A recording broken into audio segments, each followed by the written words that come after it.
Assalamualaikum warahmatullahi wabarakatuh. Selamat malam bagi yang beragama lain, sahabat Amazing Pasuruan yang berbahagia. Ada banyak ulama yang mewakili atau mewarisi kelembutannya Nabi Muhammad SAW. Ada banyak ulama yang mewakili karakter kebijaksanaannya, kearifannya Sayyidina Abu Bakar As-Siddiq radhiyallahu an. Ada banyak ulama yang mewakili kesantunannya daripada Sayyidina Utsman radhiyallahu an. Tapi tidak banyak ulama yang mewakili karakter ketegasannya Nabi, ketegasannya Sayyidina Umar bin Khattab radhiyallahu an. Tidak banyak ulama yang mewakili keberaniannya Sayyidina Ali radhiyallahu an wa karramallahu wajhah. Nah, hari ini sampai saat ini menurut Al-Fakir Habib Rizik Syihab, salah satu ulama di Nusantara ini, yang menurut saya cukup istimewa karena mewakili ketegasannya Nabi, mewakili ketegasannya Sayyidina Umar bin Khattab, mewakili keberaniannya, kecerdasannya Sayyidina Ali karramallahu wajhah, sehingga menjadi istimewa bagi sebagian besar umat Islam yang ada di Indonesia khususnya, sampai beliau mendapat gelar Imam Besar Umat Islam Indonesia. Yang memberikan gelar adalah para ulama dan habaib. Jadi ada wadah ulama dan habaib waktu itu yang mendeklarasikan di Jakarta ulama-ulama dan habaib se-Indonesia, yang diwakili waktu itu yang membacakan adalah Kiai Haji Syukron Ma'mun.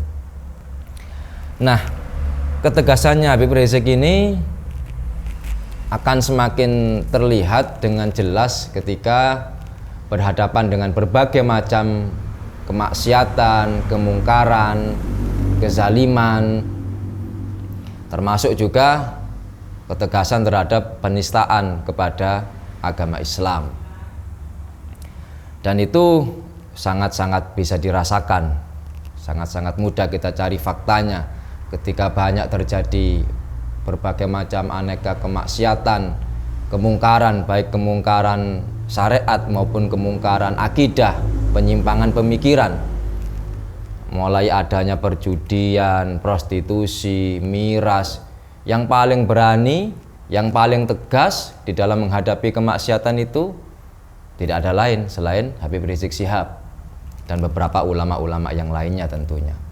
Ketika terjadi penyimpangan akidah, penyimpangan pemikiran, ada sekelompok orang liberal ingin menusantarakan Islam, ingin mengarab-arabkan syariat Islam, maka yang paling tegas, yang paling berani di dalam menghadapi itu adalah Habib Rizik Syihab. Bahkan yang paling fenomenal ketika terjadi penistaan kepada Al-Quran, Al-Ma'idah 51, yang dilakukan oleh seorang penguasa yang kafir, sombong, arogan, menghina Al-Quran, maka yang paling di depan pada saat itu mempunyai keberanian dan ketegasan di dalam menghadapi penista Al-Quran adalah Habib Rizik Syihab. Sehingga bagi saya sangat rasional ketika beliau menjadi sosok yang istimewa di hati umat Islam Indonesia. Nah, bahkan tidak sampai di situ, sebagian ulama-ulama yang ada di Indonesia ini bahkan ada yang mengakui kewalian Habib Rizik. Bahkan beliau ini dianggap sebagai salah seorang waliullah, ya, waliullah. Di antaranya kesaksian yang disampaikan oleh Ustadz Abdul Somad. Itu bisa dengan mudah ya dicari bagaimana Ustadz Abdul Somad mengungkapkan kekagumannya kepada Habib Rizik, bahkan menyampaikan menurut ulama besar di Timur Tengah, di luar negeri, itu mengakui Habib Rizik ini seorang waliullah. Ada yang mengatakan dilahirkan 100 tahun sekali, ada yang mengatakan bahkan mungkin dilahirkan 800 tahun sekali. Ini pujian-pujian yang yang disampaikan oleh ulama-ulama yang lurus dan istiqomah. Katakanlah ulama seperti almarhum Ustadz Arifin Ilham juga menyampaikan hal yang kurang lebih sama. Bahkan Habib Novel Alidrus itu secara terang-terangan terbuka berkali-kali, waliullah yang masih hidup saat ini ya Habib Rizik itu. Dan memang kalau kita mengkaji di kitab-kitab tasawuf klasik, saya masih ingat betul, waliullah itu kan ada berbagai macam nama, Mas. Ada berbagai macam jenis. Ya, ada wali yang disebut dengan wali kutub atau al-ghauth. Ada wali abdal. Ada wali autad. Termasuk juga ada wali al-hawari. Ini wali yang mempunyai ketegasan, keberanian dan kecerdasan. Dan ini memang ada dasarnya. Nabi Muhammad dulu menyampaikan di antara para sahabat-sahabatnya Nabi itu ada yang beliau sebut sebagai hawariku, wali hawari, yaitu Zubair bin Awam. Itu adalah wali hawari di zaman Kanjeng Nabi di antara sahabat-sahabat yang lain. Jadi itu kira-kira pandangan saya kepada Habib Rizik. Ya, dan semakin istimewa lagi ketika beliau ini bukan hanya seorang ulama tapi juga merangkap sebagai dzurriyyah Kanjeng Nabi Muhammad, cucu Kanjeng Nabi Muhammad, seorang Habib. Nah, tentu cucu Nabi tidak sama dengan Nabi, jelas ya. Cucu Nabi tentu tidak sama dengan Nabi. Artinya tidak maksum, bisa saja Habib Rizik mungkin mempunyai kekurangan, kesalahan di dalam berkata, di dalam bertindak, bersikap dan sebagainya. Sebagai seorang manusia biasa yang bukan nabi, bisa saja berbuat salah dan itu manusiawi.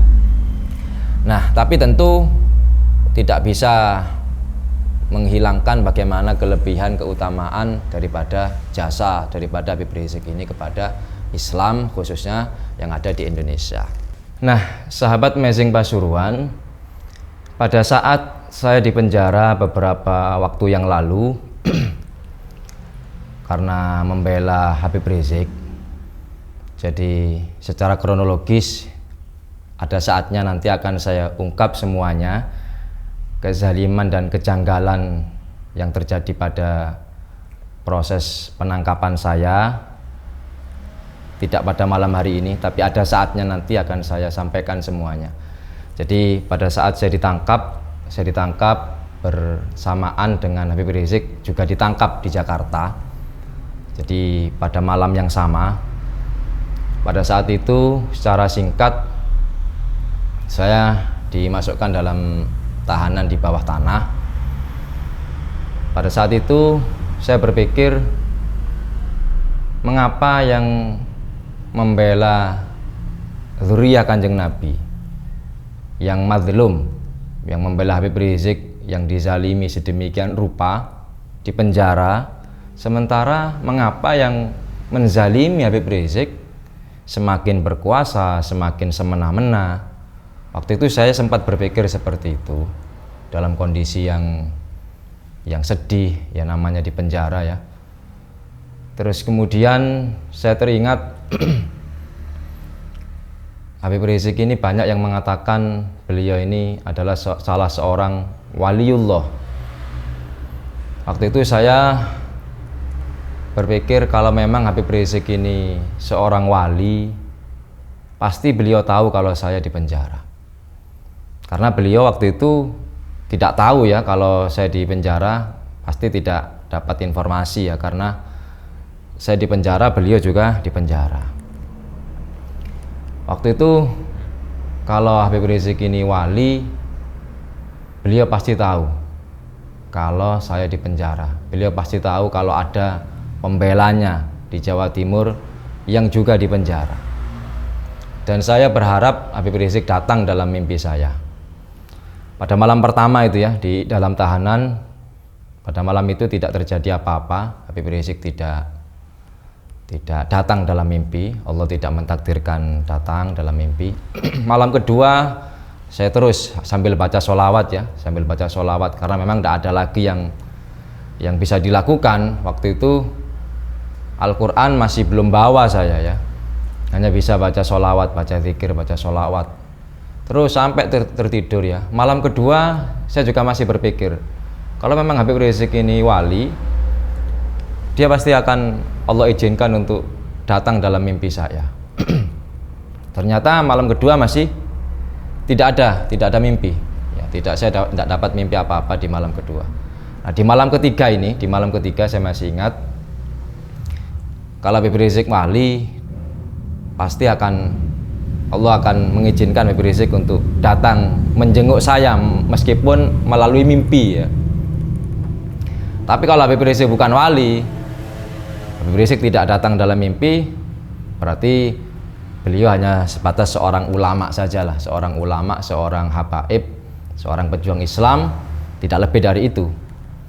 Dan Masya Allah Mas, di malam ketiga itu saya bermimpi bukan dijenguk di penjara, tapi saya mimpi Habib Rizik itu datang ke rumah saya, datang pas di depan pondok ya, di depan pondok, seakan-akan menunggu saya dari bepergian jauh, lama menunggu di situ Habib Rizik.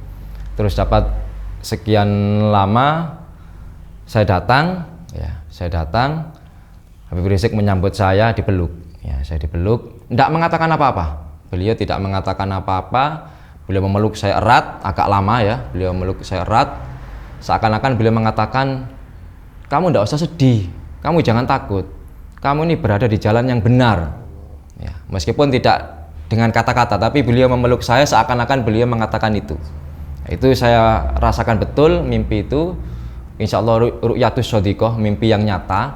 Dan dari situ saya akhirnya semakin yakin, bukan katanya lagi, bukan kata Ustadz Abdul Somad, bukan kata Ustadz Arifin Ilham, bukan katanya Habib Novel, bukan katanya ulama-ulama yang lain, tapi saya merasakan sendiri dan membuktikan sendiri kewalian Habib Rizik. Dan ternyata entah malam keberapa, Ustadz Hakam yang juga ditangkap bersamaan dengan saya juga, dengan kasus yang sama, satu paket ini ya. Itu ternyata beberapa malam berikutnya Ustadz Hakam juga kurang lebih mengalami hal yang sama. Jadi waktu itu Ustadz Hakam sempat berpikir, ya kenapa kok harus sampai di penjara ya, hanya gara-gara persoalan mengupload video orang marah lah, kurang lebih begitu ya. Tapi orang yang dalam video nggak ditangkap, yang mengupload banyak nggak ada yang ditangkap, yang FPI saja yang ditangkap. Kurang lebih seperti itu, tapi nantilah akan saya ungkap semuanya itu. Jadi akhirnya Ustadz Hakam juga bermimpi juga ya, tapi mimpinya Ustadz Hakam nanti akan coba kita undang beliau ke sini untuk kita wawancara lebih khusus. Waktu itu beliau bercerita, beliau bermimpi, beliau yang mendatangi, Ustadz Hakam ini yang mendatangi Habib Rizik, mendatangi, berkunjung ke penjaranya Habib Rizik yang ada di Jakarta. Dan begitu nyampe di penjaranya Habib Rizik di Jakarta, juga sama, dipeluk. Ustadz Hakam dipeluk, juga tidak mengatakan apa-apa, dipeluk yang erat ya, seakan-akan mengatakan tidak usah takut, tidak usah sedih, kira-kira seperti itulah. Ini yang dialami pengalaman Ustadz Hakam ya, ketika di penjara bersama dengan saya itu. Jadi dari situ akhirnya saya semakin meyakini bahwasanya Habib Rizik bukan hanya seorang ulama biasa, tapi lebih dari itu seorang waliullah.